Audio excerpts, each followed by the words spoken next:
ചരിത്രത്തിന്റെ വിദൂര കാലഘട്ടം തൊട്ട് പശ്ചിമേഷ്യ സംഘർഷ ഭൂമി തന്നെയായിരുന്നു. ഇപ്പോഴും അവിടെ സംഘർഷങ്ങൾ കയവ് വരുന്നിട്ടില്ല. ഇസ്രായേലിനെയും ഗാസയെയും ചുറ്റിപ്പറ്റിയാണ് പശ്ചിമേഷ്യയിലെ ഇപ്പോൾ നടക്കുന്ന സംഘർഷങ്ങളിൽ ഏറെയും എന്ന് നമുക്കറിയാവുന്ന കാര്യമാണ്.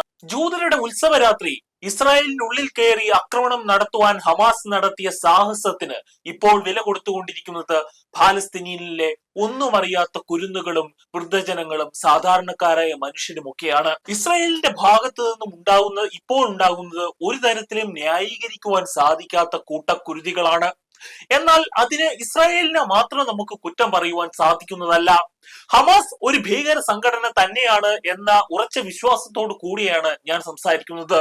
ഹമാസിന്റെ ചെയ്തികൾക്ക് ഉത്തരം കൊടുക്കേണ്ടത് പാലസ്തീനിലെ ഗാസയിലെ സാധാരണക്കാരായ മനുഷ്യരല്ല. ഹമാസ് എന്ന ഭീകര സംഘടന പാലസ്തീനുള്ളിൽ പ്രവർത്തനം നടത്തുന്നത് സാധാരണക്കാരായ പാലസ്തീനി മുസ്ലിങ്ങളെ, കുഞ്ഞുങ്ങളെ, വൃദ്ധരെ, സ്ത്രീജനങ്ങളെ എല്ലാം ഒരു മനുഷ്യ ബിംബമാക്കി നിർത്തിക്കൊണ്ട്, അല്ലെങ്കിൽ അവർക്ക് പിന്നിൽ നിർത്തിക്കൊണ്ട് അവരെ ഒരു മനുഷ്യ ബോംബുകളാക്കി പരിവർത്തനം ചെയ്യുക, അവരുടെ സമ്മതം കൂടാതെ തന്നെ പരിവർത്തനം ചെയ്തുകൊണ്ടാണ് ഹമാസ് പ്രവർത്തനങ്ങളെല്ലാം നടത്തുന്നത്.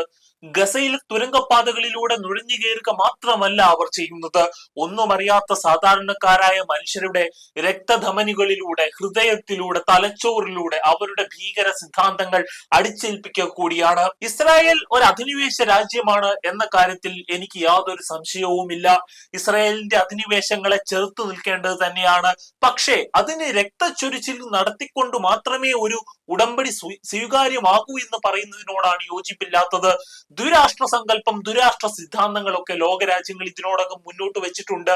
ഇസ്രായേൽ അതിന് അനുകൂലമായിട്ടുള്ള ഒരു നടപടിയല്ല സ്വീകരിക്കുന്നത് എങ്കിൽ തന്നെയും രണ്ട് സ്വതന്ത്ര രാജ്യങ്ങളായി ഇസ്രായേലിനെയും പാലസ്തീനെയും മാറ്റുകയാണ് പശ്ചിമേഷ്യയിലെ സമാധാനം പുനഃസ്ഥാപിക്കുവാനും അതിനെ സ്ഥിരപ്പെടുത്തുവാനുമുള്ള ഒരേ ഒരു മാർഗം ഇപ്പോൾ നമ്മുടെ മുന്നിലുള്ളത്. നിലവിലുള്ള സാഹചര്യങ്ങളെ കുറെ കൂടി വഷളാക്കുന്ന രീതിയിലാണ് ഇസ്മായിൽ ഹുസൈനിയുടെ മരണം സംഭവിച്ചിട്ടുള്ളത്. ഇറാനിൽ വെച്ച്, ഇറാന്റെ തലസ്ഥാനമായിട്ടുള്ള തെഹ്റാനിൽ ഇറാന്റെ പുതിയ പ്രസിഡന്റിനെ അവരോധിക്കുന്ന ചടങ്ങിൽ പങ്കെടുക്കാനെത്തിയ ഹമാസിന്റെ നേതാവായിട്ടുള്ള ഇസ്മായിൽ ഹുസൈനിയെ അദ്ദേഹം താമസിക്കുന്ന സ്ഥലത്ത് തന്നെ ആക്രമണം നടത്തി കൊല ചെയ്യുകയാണ് ഉണ്ടായിട്ടുള്ളത്. കൊല ചെയ്തത്, അല്ലെങ്കിൽ ആ ആക്രമണം നടത്തിയത് ഇസ്രായേൽ ആണ് എന്നാണ് ലോകരാജ്യങ്ങൾ മുഴുവൻ വിശ്വസിക്കുന്നത്. ഇറാനും അതേ വിശ്വാസത്തിൽ തന്നെയാണ് ഉറച്ചു നിൽക്കുന്നത്.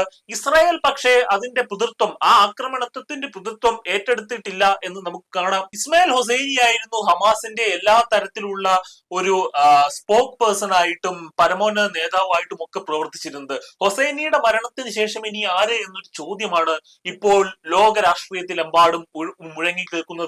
അതോടൊപ്പം തന്നെ ഈ ഒരു ആക്രമണത്തിന്, അല്ലെങ്കിൽ ഇറാന്റെ തലസ്ഥാനമായുള്ള തെഹ്റാനിൽ വെച്ച് തന്നെ ഈ ആക്രമണം നടത്തിയത് ഇറാൻ ഒരു ക്ഷീണമായി മാറിയിട്ടുണ്ട്.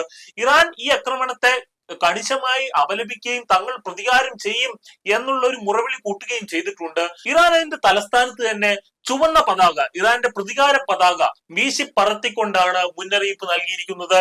ഇസ്രായേലിലേക്ക് ഇറാന്റെ കടുത്ത ആക്രമണം, നേരിട്ടുള്ള ആക്രമണം ഇനി പ്രതീക്ഷിക്കാവുന്നതാണ്. ഇത്ര നാളും ലെബനിലെ ഹിസ്ബുള്ളയ്ക്കും അല്ലെങ്കിൽ ഹമാസിനും ഒക്കെ സഹായം നൽകിക്കൊണ്ട് ഒരു പ്രോക്സി വാർ, ഒരു നിഴൽ യുദ്ധമായിരുന്നു ഇറാൻ നടത്തിക്കൊണ്ടിരുന്നത്.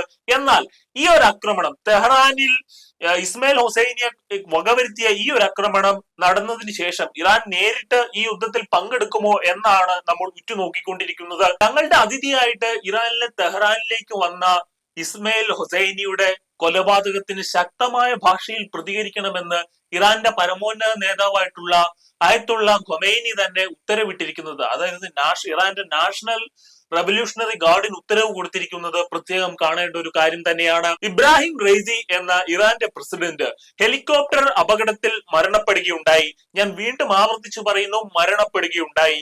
എന്നാൽ ഈ മരണം ഇസ്രായേൽ അറിയാതെ ഇങ്ങനെ ഒരു മരണം നടക്കുമോ എന്നുള്ള ഒരു സംശയം ഇറാന്റെ പല ഭാഗത്തു നിന്നും ഇപ്പോഴും മുഴങ്ങി കേൾക്കുന്നുണ്ട്. ഈ റൈസിയുടെ ഫാമിലി പോലും ഇതൊരു സാധാരണ മരണം, അപകട മരണമായി കാണുവാൻ താല്പര്യപ്പെടുന്നില്ല. അവർ ഇപ്പോഴും വിശ്വസിക്കുന്നത് ഇസ്രായേലിന്റെ കള്ളക്കരങ്ങൾ ഈ മരണത്തിന് പിന്നിലുണ്ട് എന്നാണ്. ഇതിനു മുൻപ് വളരെ ചുരുങ്ങിയ സമയങ്ങളിൽ മാത്രമേ ഇറാനിന്റെ തെഹ്റാനിൽ ചുവന്ന പതാക ഇറാന്റെ പ്രതികാര പതാക പാറി വീശിയിട്ടുള്ളൂ.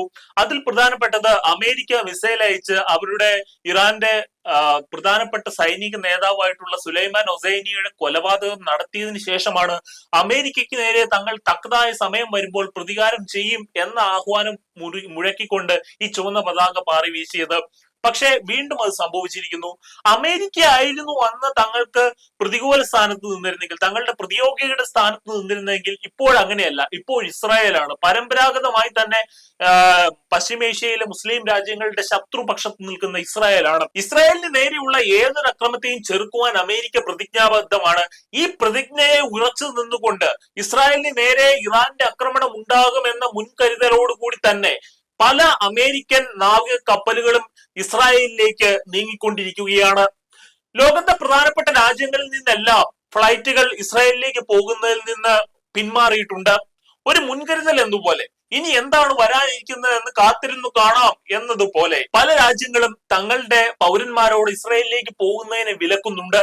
ഈ കഴിഞ്ഞ നാളുകളിൽ തുടർച്ചയായി തന്നെ ഇറാന്റെ പരമോന്നതമായിട്ടുള്ള സ്ഥാനങ്ങൾ അലങ്കരിക്കുന്ന പല നേതാക്കളും മരണപ്പെടുന്നതാണ് നമ്മൾ കണ്ടിട്ടുള്ളത്. അത് ഹൊസൈൻ സുലൈമാനി ആയാലും ഇബ്രാഹിം റൈസി ആയാലും അല്ലെങ്കിൽ ഫക്രുസാദി ആയിട്ടും ഇറാന്റെ ആണവ പിതാവ് എന്നൊക്കെ അറിയപ്പെടുന്ന ഫക്രുസാദി ആണെങ്കിലും ഇത്തരത്തിൽ വളരെ ഇറാനിൽ വെച്ച് തന്നെ ഇവർ കൊല്ലപ്പെടുന്നു എന്നുള്ളത് അങ്ങേയറ്റം അപലപനീയമായിട്ടുള്ള കാര്യമാണ് ഇറാനെ സംബന്ധിച്ചിടത്തോളം. ഇന്ന് മുസ്ലിം മതമൗലികവാദ സംഘടനകൾക്കെല്ലാം പ്രധാനമായിട്ടും ഫണ്ട് ചെയ്യുന്ന ഒരു പ്രധാനപ്പെട്ട രാജ്യമാണ് ഇറാൻ എന്ന കാര്യത്തിൽ നമുക്ക് ഒരു തർക്കവുമില്ല. കാരണം എന്താണെന്ന് വെച്ചാൽ ആ രാജ്യത്തിന്റെ അത്തരത്തിലുള്ള ഒരു പ്രോക്സി വാർ ആണ് അവർ മുന്നിട്ട് നിർത്തിയിരുന്നത്. ഇറാൻ എന്ന സേന നേരിട്ടൊരു ആക്രമണം നടത്തിയാൽ അത് എത്രമാത്രം കലുഷിതമാകും, അത് എത്രമാത്രം രക്തരൂക്ഷിതമാകും എന്ന് പ്രവചിക്കുവാൻ സാധിക്കുന്നതല്ല. ഇതോടൊപ്പം നമ്മൾ ചേർത്ത് വായിക്കേണ്ട കാര്യമാണ് ഹമാസിന്റെ സൈനിക തലവനും ഇതോടൊപ്പം തന്നെ മരണപ്പെട്ടിട്ടുണ്ട് എന്ന കാര്യം, അല്ലെങ്കിൽ കൊല ചെയ്യപ്പെട്ടിട്ടുണ്ട് എന്ന കാര്യം. ഇറാന് മാനഹാനി വരുത്തുന്ന ഇറാന്റെ തലസ്ഥാനമായുള്ള തെഹ്റാനിൽ അങ്ങേയറ്റം സൈനിക ബന്ദോബസ്തുള്ള ഒരു സ്ഥലത്ത് ഈ ഹമാസിന്റെ നേതാവിനെ പോലുള്ള ഇസ്മായിൽ ഹൊസൈനിയെ പോലുള്ള ഒരു നേതാവ് വകവരുത്തപ്പെടണമെങ്കിൽ അത് എത്രമാത്രം ആക്യുറേറ്റ് ആയി പ്ലാൻ ചെയ്തിരിക്കുന്ന ഒരു കാര്യമാണ് എന്നുള്ള കാര്യം പ്രത്യേകം കാണേണ്ടതുണ്ട്. ഇതിന് പിന്നിൽ ആരാണ് എന്ന കാര്യത്തിൽ ഇസ്രായേൽ ആണ് എന്ന് ഒരു സംശയം ഉണ്ട് എങ്കിൽ അതിന് പിന്നിൽ നിന്ന് ചാരസംഘടന തീർച്ചയായും മൊസാദ് ആയിരിക്കും എന്ന കാര്യത്തിൽ തർക്ക വിതർക്കങ്ങളുടെ കാര്യം തന്നെയില്ല. മൊസാദ് എന്ന് പറയുമ്പോൾ തന്നെ മൊസാദിനുള്ളിലെ മറ്റൊരു മൊസാദ് കിഡോൺ എന്ന വിഭാഗമാണ് ഇസ്മായിൽ ഹുസൈനിയുടെയും മരണത്തിലേക്ക് നയിച്ച അല്ലെങ്കിൽ ആ ഒരു കൊലപാതകം ആസൂത്രണം ചെയ്ത് നടത്തിയത് എന്ന് വേണം കണക്കാക്കാൻ. അല്ലെങ്കിൽ അങ്ങനെ ഒരു കൺക്ലൂഷനിലേക്ക് എത്തിപ്പെടുകയാണ് ലോകത്തെ പ്രധാനപ്പെട്ട രാജ്യങ്ങളിലെ എല്ലാ മാധ്യമ പ്രവർത്തകരും ഇപ്പോൾ ചെയ്തിരിക്കുന്നത്. ഇസ്രായേലിലെ തന്നെ ഒരു പ്രധാനപ്പെട്ട ഇടതുപക്ഷ പത്രം ബെഞ്ചമിൻ നെതന്യാഹു ഭരണത്തെ അല്ലെങ്കിൽ ബെഞ്ചമിൻ നെതന്യാഹുവിനെ തന്നെ വിശേഷിപ്പിച്ചത് കൊലപാതകങ്ങൾ ഒരു ഒളിമ്പിക് കായിക ഇനമായിരുന്നുവെങ്കിൽ അതിൽ സ്വർണ്ണ മെഡൽ ബെഞ്ചമിൻ നെതന്യാഹുവിന് കിട്ടുമായിരുന്നു എന്നാണ്. ഇസ്രായേലിലെ പല രാഷ്ട്രീയ ബലാബലങ്ങൾക്കിടയിലും പരാജയപ്പെട്ടു പോകുമോ എന്ന ഭീതിയിൽ നിൽക്കുന്ന ബെഞ്ചമിൻ നെതന്യാഹുവിനെ സംബന്ധിച്ചിടത്തോളം പാലസ്തീന്റെ ആക്രമണങ്ങളും പാലസ്തീനിലേക്ക് കയറിയുള്ള ആക്രമണങ്ങളും ഇസ്രായേലിലേക്കുള്ള ആക്രമണങ്ങളും ഈ കൊലപാതകങ്ങളെല്ലാം നൽകുന്നത് വലിയൊരു രാഷ്ട്രീയ വിജയം തന്നെയാണ് എന്ന കാര്യത്തിൽ തർക്കമില്ല. പ്രത്യേകിച്ചും ഇസ്രായേലിന്റെ വലതുപക്ഷ രാഷ്ട്രീയ പാർട്ടികൾ അല്ലെങ്കിൽ വലതുപക്ഷ ആശയങ്ങളെ എല്ലാം പ്രീണിപ്പിക്കുന്ന തരത്തിലുള്ള ബെഞ്ചമിൻ നെതന്യാഹുവിന്റെ ഇത്തരം പ്രവർത്തനങ്ങൾ അയാളുടെ രാഷ്ട്രീയ കസേരയെ ഉറപ്പിച്ചു നിർത്തും എന്ന കാര്യത്തിലും തർക്കമില്ല. ഇങ്ങനെയൊക്കെ ആണെങ്കിൽ തന്നെ എന്താണ് ഈ യുദ്ധത്തിലേക്ക് നയിച്ചത്?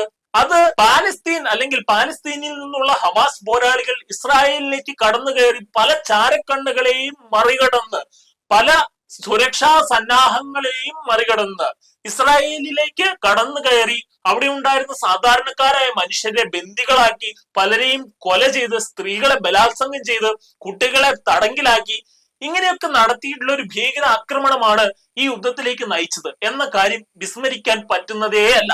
ഇങ്ങനെയൊക്കെ ആണ് എങ്കിൽ തന്നെയും ഹമാസ് ഇത്തരത്തിലുള്ള ഇസ്രായേലിലേക്ക് കടന്നു കയറി ആക്രമിക്കുക എന്നൊരു പദ്ധതി ഇടുമ്പോൾ തന്നെ അത് മനസ്സിലാക്കുവാനുള്ള കേപ്പബിലിറ്റി ഉള്ള ഒരു സംഘടനയാണ് മൊസാദ്. പക്ഷെ മൊസാദ് പോലും ഇത്തരം വിവരങ്ങൾ അറിഞ്ഞില്ല എന്ന് പറയുമ്പോൾ, ഇത്തരത്തിലുള്ള ഒരു ആക്രമണം അറിഞ്ഞില്ല എന്ന് പറയുമ്പോൾ അതിൽ പല സംശയങ്ങൾക്കുമുള്ള ഇടമുണ്ട്. കോൺസ്പിരസി തിയറികൾക്ക് ഇവിടെ വലിയൊരു സാധ്യത തന്നെയുണ്ട്. പാലസ്തീനെ ഹമാസിനെ എന്നേക്കുമായി തുടച്ചു നീക്കുക എന്നൊരു ശപഥത്തോടെയാണ് ബെഞ്ചമിൻ നെതന്യാഹുവും നാഷണൽ ഡിഫൻസ് ഫോഴ്സും ഇസ്രായേലിന്റെ നാഷണൽ ഡിഫൻസ് ഫോഴ്സും മുന്നിട്ടിറങ്ങിയിരിക്കുന്നത്. ഇവരുടെ ഈ ഒരു ലക്ഷ്യത്തെ സാധൂകരിക്കാൻ വേണ്ടി, അല്ലെങ്കിൽ ഈ ഒരു ലക്ഷ്യത്തെ നടപ്പാക്കാൻ വേണ്ടി അന്നത്തെ ആ ഒരു ആക്രമണത്തെ കണ്ടില്ലെന്ന് നടിക്കുകയായിരുന്നു ഇസ്രായേൽ ചെയ്തത് എന്ന് സ്വാഭാവികമായും ചിന്തിക്കാവുന്നതാണ്. കാരണം ഇസ്രായേലിന്റെയും മൊസാദിന്റെയും പ്ലാനുകൾ എന്നത് വളരെയധികം കോംപ്ലിക്കേറ്റഡും ഒരു നേരെയുള്ള ബുദ്ധിക്ക് മനസ്സിലാക്കുവാൻ പ്രയാസമുള്ളതുമായിട്ടുള്ള കാര്യങ്ങളാണ്. ഇസ്രായേൽ പാലസ്തീൻ യുദ്ധത്തിലേക്കുള്ള ഇറാന്റെ നേരിട്ടുള്ള കടന്നുവരവ് അടുത്തൊന്നും നടക്കാൻ സാധ്യതയില്ലെന്ന് പലരും പറയുന്നുണ്ട്. അത് അമേരിക്കൻ തെരഞ്ഞെടുപ്പിന് ശേഷമുള്ള നവംബർ മാസത്തിലേക്ക് നടക്കാനാണ് സാധ്യത എന്ന് പല രാഷ്ട്രീയ നിരീക്ഷകരും ലോക രാഷ്ട്രീയം നിരീക്ഷിക്കുന്ന പല ആളുകളും ഇതിനോടകം വ്യക്തമാക്കിയിട്ടുണ്ട്. അടുത്തുള്ള നാളുകളിലോ അല്ലെങ്കിൽ കുറച്ച് കഴിഞ്ഞിട്ടാണെങ്കിലോ ഇറാൻ യുദ്ധത്തിലേക്ക് കടന്നു വന്നാൽ അത് വലിയൊരു നാശനഷ്ടം തന്നെ സൃഷ്ടിക്കും എന്ന കാര്യത്തിൽ നമുക്ക് തർക്കമില്ല. ഇതിനോടകം തന്നെ ഒരു കോട്ട കെട്ടി സൂക്ഷിക്കും വിധത്തിൽ ഇസ്രായേൽ തങ്ങളുടെ രാജ്യത്തിന്റെ അതിർത്തികളെല്ലാം അയൺ ഡോം വെച്ച്, അയൺ ഡോം എന്ന് പറഞ്ഞാൽ ഇസ്രായേലിന്റെ മിസൈൽ പ്രതിരോധ സംവിധാനമാണ് ഈ അയൺ ഡോം എന്ന് പറയുന്നത്. ഈ അയൺ ഡോം ഉപയോഗിച്ചുകൊണ്ട് ഇസ്രായേലിന് ചുറ്റിനും ഒരു കോട്ട, ഒരു മിസൈൽ കോട്ട തന്നെ ഇസ്രായേൽ ഭരണകൂടം അല്ലെങ്കിൽ വാർ ക്യാബിനറ്റ് സ്ഥാപിച്ചിരിക്കുന്നു എന്ന കാര്യം ഇപ്പോൾ പുറത്തു വരുന്നുണ്ട്. ഇസ്രായേൽ ഇത്രയധികം പ്രതിരോധിക്കുമ്പോൾ തന്നെ നമുക്ക് മനസ്സിലാകാവുന്നത് അടുത്ത നാളുകളിൽ തന്നെ ആക്രമണം ഇറാന്റെ ഭാഗത്തു നിന്നും ഇസ്രായേലിലേക്ക് ഉണ്ടാവാനുള്ള സാധ്യതകളെയാണ്. ഇറാൻ കൂടി ലോകത്തെ പ്രധാനപ്പെട്ട ഒരു എണ്ണ ഉൽപാദന രാജ്യമാണ് ഇറാൻ. ഇറാൻ കൂടി ഈ യുദ്ധത്തിന്റെ ഭാഗമാവുമ്പോൾ അത് ലോക സമ്പദ് വ്യവസ്ഥയെ തന്നെ മറ്റൊരു തരത്തിൽ ബാധിക്കുവാനുള്ള സാധ്യതകളെല്ലാം കാണാൻ സാധിക്കുന്നതാണ്. ലോകത്തെ ആഗോള ഓഹരി വിപണികളിലെല്ലാം ഇറാൻ ഈ യുദ്ധത്തിലേക്ക് കടന്നു വന്നാൽ പലതരത്തിലുള്ള വ്യതിയാനങ്ങളും നമുക്കിപ്പോൾ തന്നെ പ്രവചിക്കാൻ സാധിക്കുന്നതാണ്. പ്രതികാരം വീട്ടുക എന്നുള്ളത് ഇറാന്റെ ഏറ്റവും മൗലികമായിട്ടുള്ള ഒരു ആവശ്യമാണ്. അതിൽ അവർ മുന്നോട്ട് പോയാൽ അതിനെ തെറ്റു പറയാൻ സാധിക്കില്ല. കാരണം ഇറാൻ എന്ന രാജ്യത്തിന്റെ പരമോന്നത അധികാരത്തെ, ആ രാജ്യത്തിന്റെ അസ്തിത്വത്തെ തന്നെ ചോദ്യം ചെയ്യും വിധത്തിലാണ് ആ രാജ്യത്തിനുള്ളിൽ കയറി മൊസാദിന്റെ സംഘങ്ങൾ അല്ലെങ്കിൽ ഇസ്രായേലിന്റെ പിൻചരട് വലിക്കുന്ന പല സംഘടനകളും അവിടെ കയറി ഹമാസിന്റെ നേതാവിനെ, അതായത് ഇറാന്റെ ഒരു അതിഥിയായി വന്ന ഹമാസിന്റെ നേതാവായിരുന്ന ഇസ്മയിൽ ഹൊസൈനിയെ വകവരുത്തുന്നത്. ഇത് തീർച്ചയായും ഇറാന് പ്രതിരോധ ആക്രമണം നടത്തുവാനുള്ള ഒരു സാധൂകരണമായി മാറുന്നതാണ്. ഇറാനെ സംബന്ധിച്ചിടത്തോളം 2023 തൊട്ട് വളരെ കഷ്ടകാലമായിട്ടുള്ള ഒരു സാഹചര്യത്തിലൂടെയാണ് കടന്നു പോകുന്നത്. പലതരത്തിലുള്ള ആഭ്യന്തര കലാപങ്ങളിലേക്ക് പോലും മുന്നിട്ടിറങ്ങും വിധത്തിലുള്ള പല പ്രൊട്ടസ്റ്റുകളും ഇറാനിൽ നടന്നിട്ടുണ്ട്. അതോടൊപ്പം തന്നെ അവരുടെ പ്രധാനപ്പെട്ട സൈനിക തലവന്റെ മരണം, അത് ഇറാനെ ഏൽപ്പിച്ച ആഘാതം എന്ന് പറയുന്നത് വളരെ വലുതായിരുന്നു. ഇതിന് കൂടാതെ അവരുടെ ആണവ ശാസ്ത്രജ്ഞനായിട്ടുള്ള അല്ലെങ്കിൽ ഇറാനിലെ ആണവ ശക്തിയുടെ പിതാവ് എന്നൊക്കെ അറിയപ്പെടുന്ന ഫക്രുസദ്ദയുടെ മരണവും ഇത്തരത്തിൽ തന്നെ ഇറാനെ സംബന്ധിച്ചിടത്തോളം ചിന്തിക്കാൻ കഴിയാത്ത ഒന്നായിരുന്നു. അതിന് പിന്നിൽ പ്രവർത്തിച്ചത് അല്ലെങ്കിൽ അതിന് മുന്നിൽ പ്രവർത്തിച്ചത് CIA അമേരിക്കയോ ഒക്കെ ആയിരുന്നുവെങ്കിൽ ഇസ്രായേലിന്റെ പലതരത്തിലുള്ള കൈകളും അതിലുണ്ട് എന്ന് ഇറാൻ അന്നേ സംശയിച്ചിരുന്നു. പക്ഷെ അതിനെ തുടർന്ന് കാര്യമായിട്ടുള്ള ഒരു പ്രകോപനം ഇറാന്റെ ഭാഗത്തു നിന്നും നേരിട്ടുണ്ടായില്ല. പകരം ഹിസ്ബുള്ളയെയും ഹമാസിനെയും ഒക്കെ പിറകിൽ നിന്നുകൊണ്ട് അല്ലെങ്കിൽ നിഴലിൽ നിന്നുകൊണ്ട് സഹായിക്കുന്ന ഒരു നിഴൽ യുദ്ധമായിരുന്നു ഇറാൻ നടത്തി പോന്നിരുന്നത്. എന്നാൽ ഇനി നിഴൽ യുദ്ധത്തിൽ നിന്ന് നേരിട്ടുള്ള യുദ്ധത്തിലേക്ക് ഇറാൻ പോകുമോ, ഇറാന്റെ ഡ്രോണുകൾ ഇസ്രായേലിന് മേൽ പാറിപ്പറക്കുമോ എന്നാണ് കാണാനുള്ളത്. കാത്തിരുന്ന് തന്നെ കാണേണ്ട കാര്യമാണ്. നമുക്ക് വരും ദിവസങ്ങളിലും ഇതേക്കുറിച്ച് സംസാരിക്കാം. ഈ വീഡിയോ നിങ്ങൾക്ക് ഇഷ്ടപ്പെട്ടുവെങ്കിൽ ദയവായി കമന്റ് ചെയ്യുക. നിങ്ങളുടെ ഓരോ സബ്സ്ക്രിപ്ഷനും ഈ ചാനലിനെ സംബന്ധിച്ചിടത്തോളം, ഇതിന്റെ വളർച്ചയെ സംബന്ധിച്ചിടത്തോളം അത്യാവശ്യമായിട്ടുള്ള കാര്യമാണ്. അതുകൊണ്ട് എല്ലാവരും സബ്സ്ക്രൈബ് ചെയ്യുക, കൂടെ ആ ബെല്ലൈക്കണും അമർത്തുക. താങ്ക്